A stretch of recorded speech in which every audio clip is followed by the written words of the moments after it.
नमस्कार सभी को।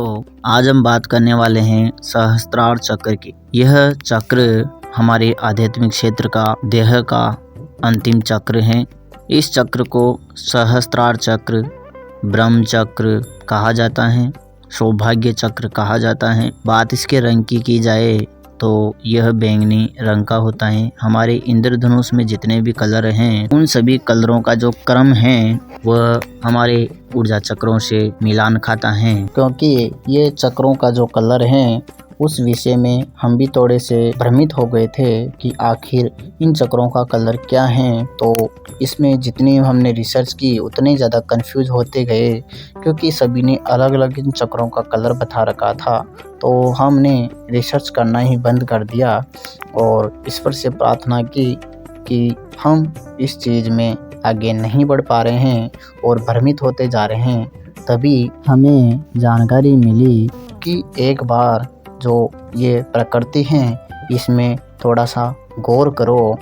सब जितने भी प्रश्न हैं उनका जवाब इसी प्रकृति में है। एक बार प्रकृति को देखो तो सही, सब आंसर मिल जाएंगे। इंद्रधनुष का जो विचार हैं हमारे मन में आया तो मेरा जो कन्फ्यूजन था वो समाप्त हो गया। आगे बात करें तत्व की। सहस्त्रार चक्र है, इसका तत्व आत्म है, यानी कि आत्म तत्व बोलो। मुख्य रूप से ब्रह्म तत्व है। इस सहस्त्रार चक्र पर ब्रह्म तत्व की प्राप्ति हो जाती है व्यक्ति को।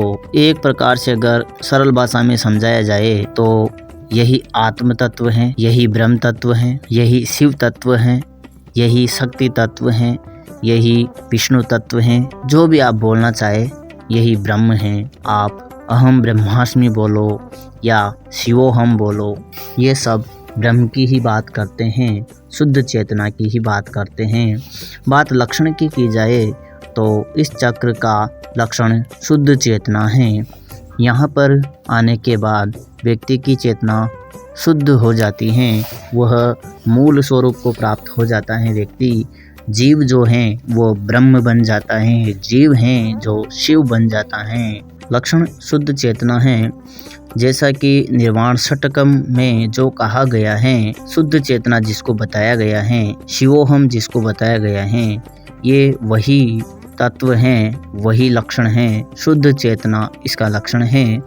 बात गुण की जाए तो यहाँ पर उदासीनता हो जाती है, क्योंकि आज्ञा चक्र पे एक धनात्मक है और नकारात्मकता का मतलब यहाँ पर ऋणात्मक है।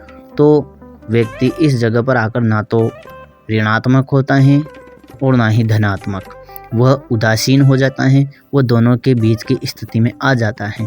बात इंद्रिय की जाए तो हमारा जो पूरा शरीर है उसकी जो पंच इंद्रियां हैं, पंच महाभूत हैं, वो सभी विशुद्धि तक ही कार्य करते हैं। आज्ञा चक्र पे प्रकृति आती है और उसका जो दो गुण हैं, या तो एक पॉजिटिव एक नेगेटिव माने, तो ये दोनों वहाँ पर प्राप्त होते हैं, उन पर नियंत्रण आता है। लेकिन सहस्त्रार में व्यक्ति शून्य जैसा आभास करता है, उदासीन हो जाता है, ब्रह्म तत्व की प्राप्ति हो जाती है, वह विशुद्ध चेतना में पहुँच जाता है। और यहाँ आज्ञा चक्र में तो मन कार्य करता है, लेकिन सहस्त्रार में मन से आप परे चले जाते हो, यानी कि यहाँ पर प्राण कार्य करते हैं।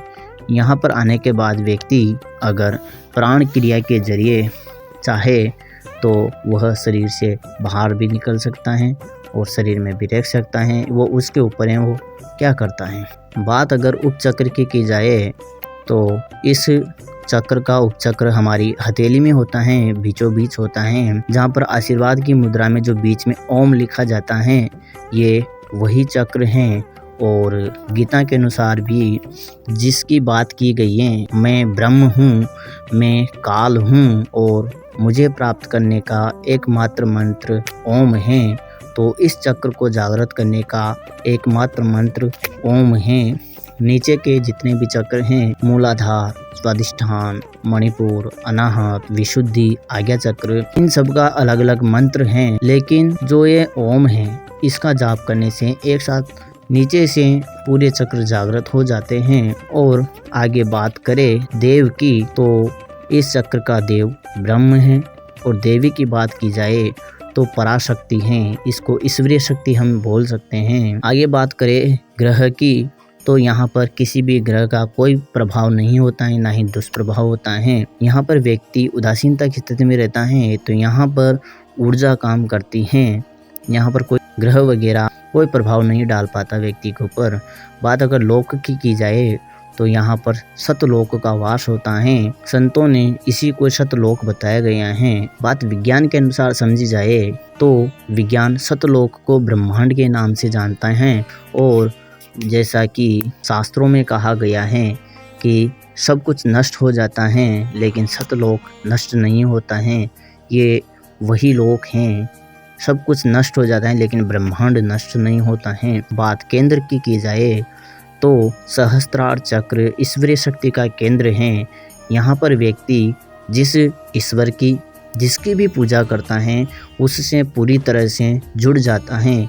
जैसा कि गीता में भी कहा गया है कि तुम किसी को भी पूजो वह पूजा मेरी ही होगी। वो अलग बात है कि आप देवताओं को पूजोगे तो देवताओं को प्राप्त होंगे, भूतों को पूजेंगे तो भूतों को प्राप्त होंगे, और अगर आप पितरों को पूजते हैं तो पितरों को प्राप्त होंगे। ठीक इसी प्रकार अगर आप किसी भी ईश्वरीय शक्ति मानकर किसी भी देव को या किसी भी देवता को पूजते हैं तो वह ब्रह्म की ही उपासना होगी। गीता के अनुसार ये वही तत्व हैं कि आप किसी को भी पूजो अंत में तो आप मुझे ही पूज रहे हो। यही ओमकार है, यही ओमकार की साधना बताई गई है। आगे बात की जाए स्थिति की तो इस चक्र पर आने के बाद व्यक्ति का सौभाग्य जाग जाता है, वह इष्ट से जुड़ जाता है। स्थिति यहाँ पर सौभाग्य और इष्ट से जुड़ाव की मिलती है, यानी कि आप जिस भी इष्ट की पूजा करते हैं आप पूरी तरह से उससे जुड़ जाते हैं। और जिनके पास दिव्य दृष्टि है वह देख भी सकते हैं कि आप जिस भी देवी देवता की पूजा करते हैं, जिसको मानते हैं, वो आपको आपके पीछे खड़ा हुआ दिखाई देगा। ये वही तत्व हैं, ब्रह्म तत्व हैं। ब्रह्म को अधिकतर निराकार बताया गया है, उसका कोई आकार नहीं है। लेकिन आप जिस भी देवी देवता को पूजेंगे ब्रह्म उसी का ही आकार लेगा, वही आपके पीछे खड़ा रहेगा। ये इस चक्र की खासियत है, जो इस चक्र की शक्ति हैं उसकी खासियत है। यह ब्रह्म की ताकत है कि वो किसी का भी रूप ले सकता है। यहाँ बात की जाए ग्रह की तो यहाँ ग्रह की कोई प्रभाव पड़ता नहीं है, पहले भी बताया है, क्योंकि यहाँ पर ऊर्जा कार्य करती हैं। और सीधा सा अगर विज्ञान के आधार पर हम समझे तो ऊर्जा का ना तो निर्माण होता है ना ही अंत होता है। ऊर्जा केवल रूप परिवर्तन करती है और ब्रह्म की भी यही परिभाषा है। ब्रह्म भी ठीक ऐसा ही है, रूप परिवर्तन करता है। कभी भी आपके पास ओरिजिनल रूप में नहीं आता है। आप जिसकी पूजा करेंगे तो आपको अंत में वही दिखेगा। ठीक इसी प्रकार जो हमारे पुराण हैं, आप शिव पुराण पढ़ेंगे तो उसमें शिव जी ही सबसे बड़े हैं, और ब्रह्म पुराण पढ़ेंगे तो उसमें ब्रह्मा ही सबसे बड़े हैं। विष्णु पुराण पढ़ेंगे तो विष्णु जी ही उसमें सबसे बड़े हैं। और अगर व्यक्ति शाक्त संप्रदाय को पढ़ता है, शक्ति पुराण को पढ़ता है तो उसमें है शक्ति ही सबसे बड़ी है, दुर्गा ही सबसे बड़ी हैं। लेकिन जो व्यक्ति सिर्फ एक चीज़ को पढ़ता है, या तो शिव पुराण पढ़ता है या विष्णु पुराण पढ़ता है या ब्रह्मा पुराण पढ़ता है या शक्ति पुराण पढ़ता है, तो केवल वह उसी को सबसे बड़ा मान लेता है। और यहीं से ही व्यक्ति मानवता को भूलकर ज़्यादा ही धार्मिक बन जाता है और हमेशा इन्हीं प्रश्नों में घिरा रहता है कि कौन सा देवता किससे बड़ा है, कौन सबसे बड़ा है, कौन छोटा है। इन्हीं प्रश्नों में वह अटका रह जाता है, क्योंकि ब्रह्म एक ऊर्जा रूप है और वह ना तो कभी निर्मित होती है और ना ही कभी नष्ट होती हैं। वह रूप परिवर्तन करती है। ठीक ऐसे ही जैसा कि आप थंबनेल में देख रहे हैं, यहाँ पर मैंने फ़ोटो लगा रखा है। यहाँ पर मैंने भगवान विष्णु का फ़ोटो लगा रखा है। वह क्यों लगा रखा है? क्योंकि गीता में जो आकार लिया था, ब्रह्म का जो आकार दिखाया था भगवान विष्णु ने, वो यहाँ पर लगा रखा है। यानी कि ब्रह्म कुछ भी रूप ले सकता है। इसीलिए शिव को पूजने वाला अंत में शिव जी को ही देख पाएगा, उसी को ही सबसे बड़ा मान पाएगा। और शक्ति की पूजा करने वाला हमेशा शक्ति के अंत स्वरूप में भी पहुंचेगा तो शक्ति को ही देखेगा। और जो विष्णु जी को पूजते हैं, कृष्ण को पूजते हैं, वो अंत में कृष्ण जी को ही सबसे बड़ा मानेगा, लेकिन जिसने शिव पुराण, विष्णु पुराण, ब्रह्म पुराण और शक्ति पुराण सबको पढ़ लिया है, गीता को पढ़ लिया है और भी जो धर्म हैं, पंथ हैं, उनके धार्मिक पुस्तकों को पढ़ता है और एनालिसिस करता है, तो वो इन सभी से परे निकल जाएगा। वो समझ जाएगा कि सब एक ही चीज़ के बारे में बात कर रहे हैं, क्योंकि ऊर्जा का कोई निश्चित रूप नहीं है, वह निराकार है। वह जिस भी पात्र में आएगी उसी का रूप वह धारण कर लेगी। यही तो विज्ञान कहता है और यही अध्यात्म कहता है और यही तो है सबसे बड़ा विज्ञान, जिसको सनातन कहा जाता है। आज आप शायद समझ गए होंगे सनातन क्या है। सनातन कोई हिंदू धर्म नहीं है, सनातन एक सत्य है। सत्य का मतलब जो सत्य है, जो कभी बदलेगा नहीं, वही तो सत्य है। इसमें कोई धर्म पंथ की कोई बात है ही नहीं। जैसे सूर्य सभी के लिए एक है, जीव हो, जंतु हो, पशु पक्षी हो, मनुष्य हो, सबके लिए समान है, उसमें कोई परिवर्तन थोड़ी ना है। ठीक ऐसे ही सनातन धर्म है, उसको नाम धर्म दे दिया है, लेकिन धर्म का मतलब होता है कर्तव्य, और जो सत्य कर्तव्य है वो कभी बदलेगा नहीं। यही है सनातन धर्म, कर्तव्य। जैसे एक विद्यार्थी का धर्म है पढ़ना, शिक्षक का धर्म है पढ़ाना, ये है कर्तव्य है धर्म। तो आप धर्म का भी आप शायद समझ गए होंगे, और यही मैं आपको समझाना चाहता हूँ, क्योंकि बात सहस्त्रार चक्र की चल रही है। तो सहस्त्रार नीचे जो जितने भी लोग हैं उनकी बात नहीं करता है, यही सहस्त्रार है। क्योंकि सहस्त्रार का ज्ञान जितना बताए उतना कम है। यह खुद अनुभव से समझ में आएगा।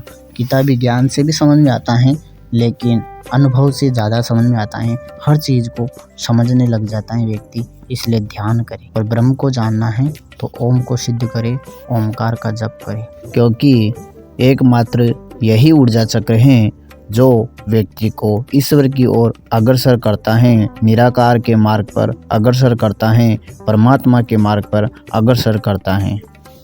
इस चक्र पर आने के बाद व्यक्ति में वसुदेव कुटुंबकम की भावनाएं आ जाती हैं।